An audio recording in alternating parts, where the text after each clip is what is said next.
Uma boa tarde a todos, os meus amigos, né? Vamos dar continuidade aos nossos vídeos e dando continuidade também, é claro, ao tema, né, que a gente começou falando sobre a doutrinação.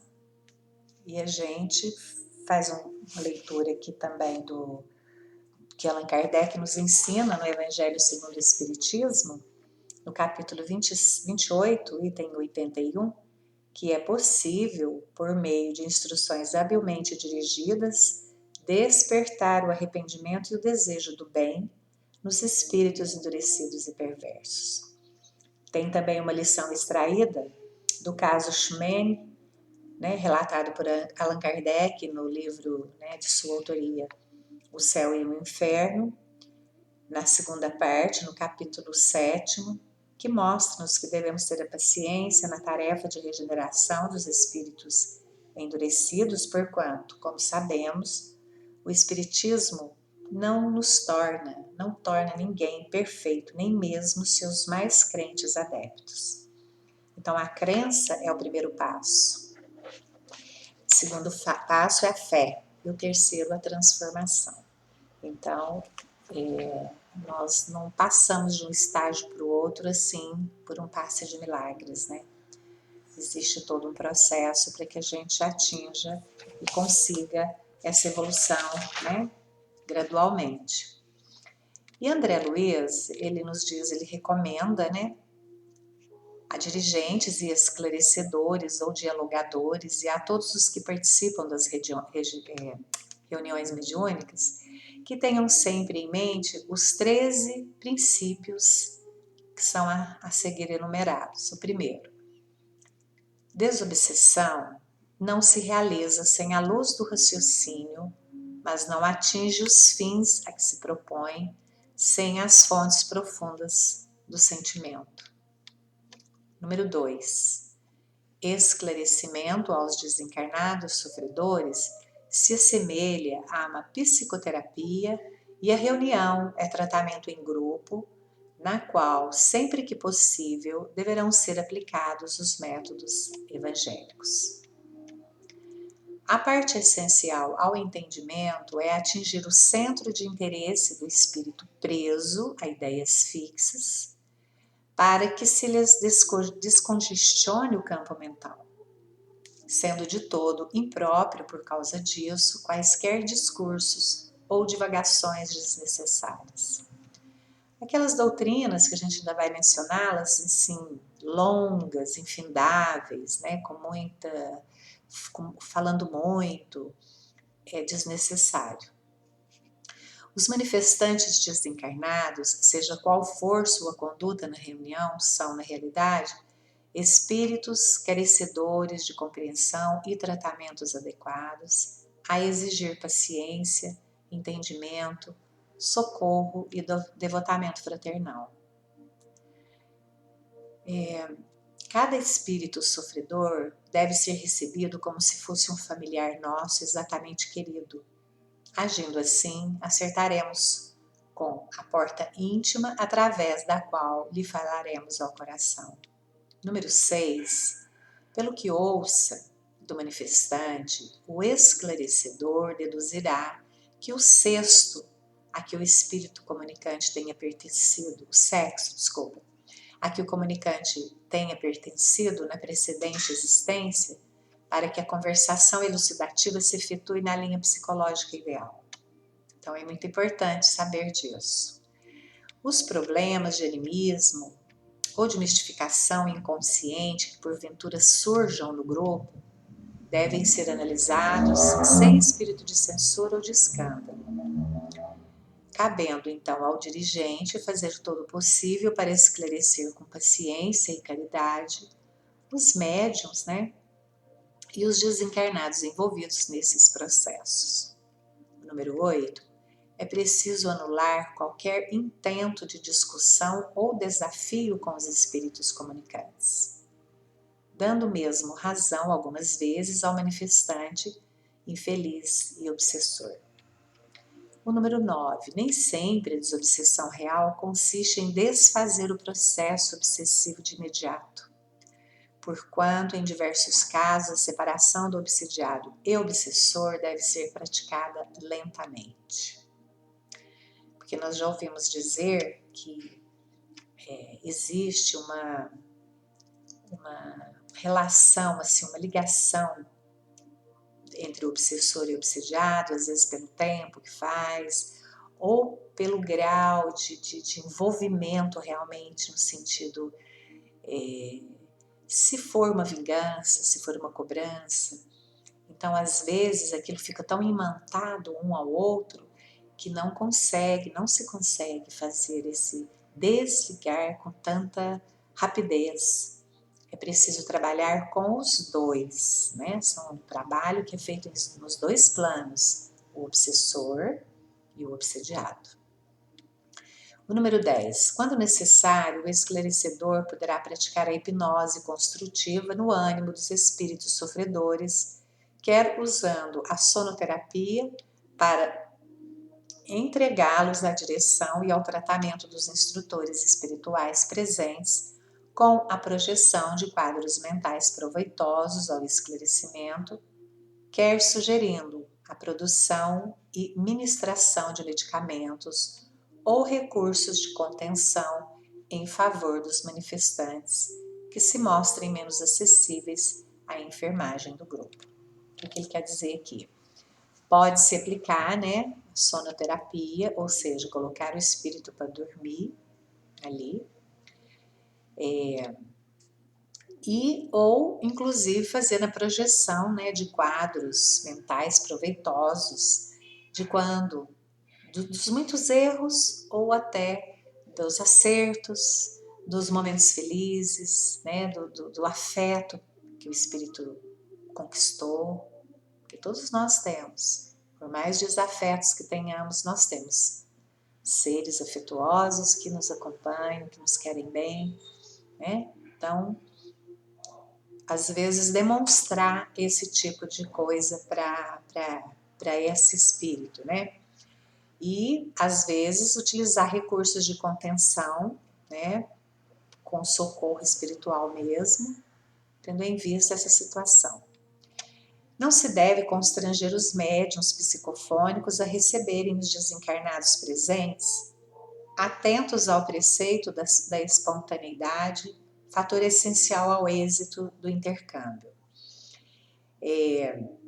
O esclarecimento não deve se alongar em demasia, perdurando a palestra educativa em torno do máximo de 10 minutos, ressalvadas as situações excepcionais. Né? Como eu dei exemplo no primeiro vídeo que nós fizemos a respeito daquela entidade, o espírito que queria ser bom, foi um diálogo um pouco mais longo, dado a inteligência, o conhecimento, né, daquela entidade com relação à doutrina, com o discernimento dela entre o bem e o mal, as condutas e comportamentos. Então era um espírito muito instruído, ainda resistente ao bem, né, renitente na prática do mal, enfim. Agora, às vezes a entidade perdura, permanece, insiste em ficar ali falando na incorporação, né, xingando e né, se excedendo ali naquelas energias tão ruins, né, tão de baixa frequência, e isso pode estar afetando, né, o equipo físico do médium, que está ali trabalhando, desarmonizando também o grupo. Então, é uma conversa no máximo 10 minutos, máximo. O número 13, né? Se o manifestante perturbado se fixar no braseiro da revolta ou na sombra da queixa, indiferente ou recalcitrante, o esclarecedor deve solicitar a cooperação dos benfeitores espirituais presentes para que o necessitado rebelde seja confiado à assistência espiritual especializada. Neste caso, a hipnose benéfica, que poderá ser utilizada para que o magnetismo balsamizante asserene o companheiro perturbado e o afastamento dele seja efetivado. Então, a gente lembra que a gente está sempre trabalhando, né, nos grupos sob o amparo de Jesus e dos seus trabalhadores da sua seara, espiritualmente falando. Então, a gente está sempre assistido, sempre amparado por esses irmãos. Então, em momento algum, né, a gente deve abrir mão desse recurso, desse auxílio, porque sem eles tudo ficaria muito mais difícil para nós. Então, reportando-se aos casos em que os espíritos comunicantes, eles se mostram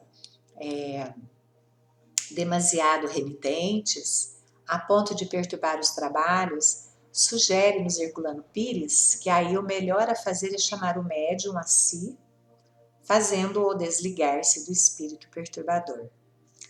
Então, o episódio, né, servirá ainda para reforçar a autoconfiança do médium, demonstrando-lhe que pode interromper por sua vontade as comunicações perturbadoras.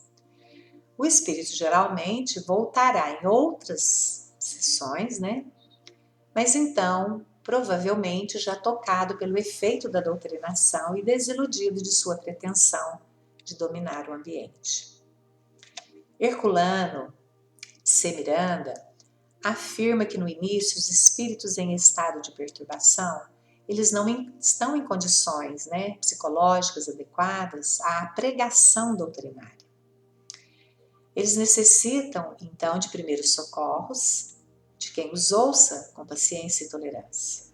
A doutrinação, ela virá no momento oportuno. E antes que o doutrinador possa dedicar-se a esse aspecto específico, ele deve estar preparado para discutir o problema pessoal do espírito, a fim de obter dele a informação de que necessita. Nos esclarece Hermínio Miranda. Então, essa parte do estudo aqui, ela está em obsessão, o passe e a doutrinação, e no diálogo com as sombras, né, que a gente foi fazendo a pesquisa e foi retirando. O Divaldo Franco também concorda com isso. Ele diz o seguinte: não podemos ter a presunção de fazer que a divindade de fazer o que a divindade tem paciência no realizar. Essa questão de esclarecer o espírito no primeiro encontro é um ato de invigilância, às vezes de leviandade, porque é muito fácil dizer a alguém que está em perturbação: você já morreu, dizendo. É muito difícil escutar-se essa frase e recebê-la serenamente. E acrescenta: a nossa tarefa não é de dizer a verdade, mas é de consolar, porque dizer simplesmente que o comunicante já desencarnou, os guias também poderiam fazê-lo. Deve-se, então, entrar em contato com a entidade, participar da sua dor, consolá-la e, na oportunidade que se faça lógica e própria, esclarecer-lhe que já ocorreu o fenômeno da morte, né? A passagem, essa libertação, né, daqui do plano físico.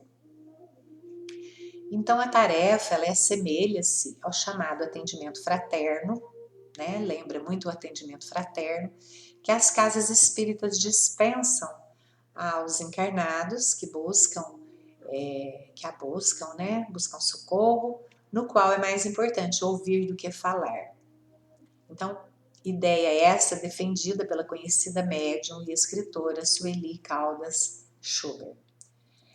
E, a propósito do assunto, Raul Teixeira sugere o seguinte: o doutrinador dispensará sempre os discursos durante a doutrinação, entendendo-se que discurso não como a linha ideológica utilizada, não é isso, mas sim aquela falação interminável que não dá ensejo à parte ouvinte, né, de se exprimir, de se explicar.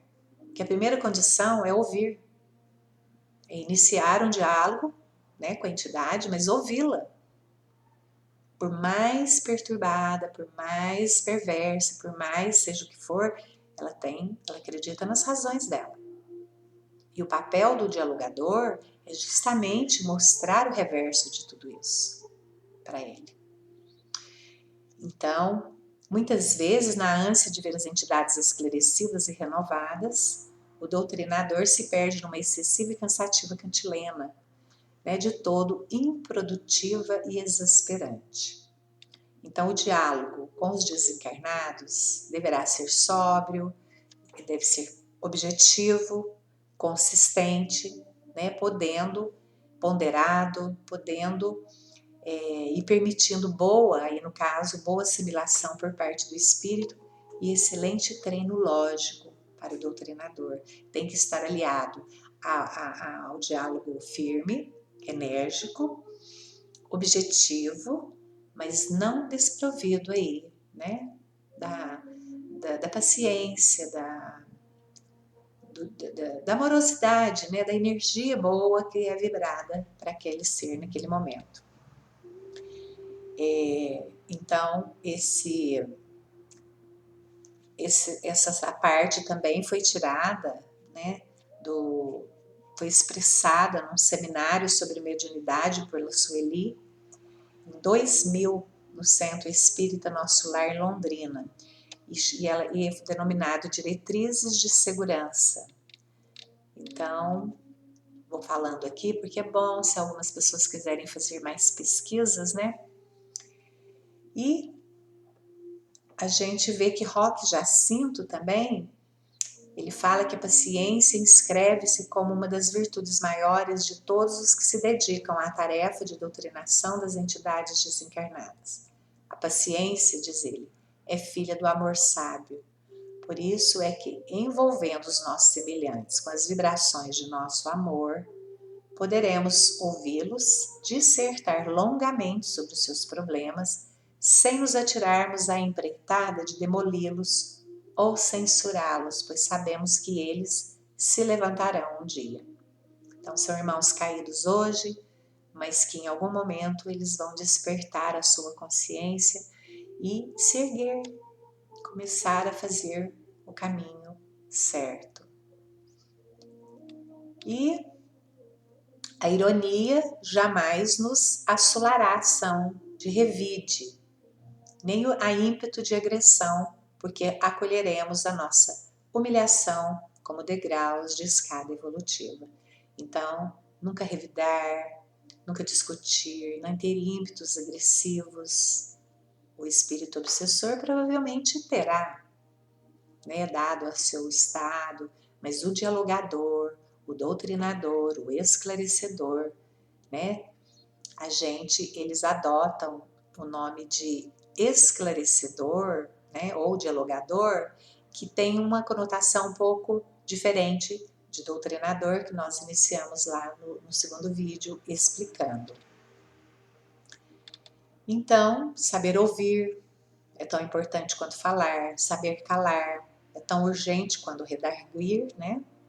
Saber pacificar será tão importante quanto reagir, e saber compreender será tão importante quanto ser compreendido. Então a gente tem que ter um discernimento muito bom, muito aguçado, da hora de falar, da hora de ouvir, da hora de calar, né? De pacificar, a ação nossa tem que estar movida, centrada, né? Tem que ter um centramento de equilíbrio, de ponderação, de objetividade e ao mesmo tempo de amorosidade. E a gente encerra esse vídeo. Voltamos rápido.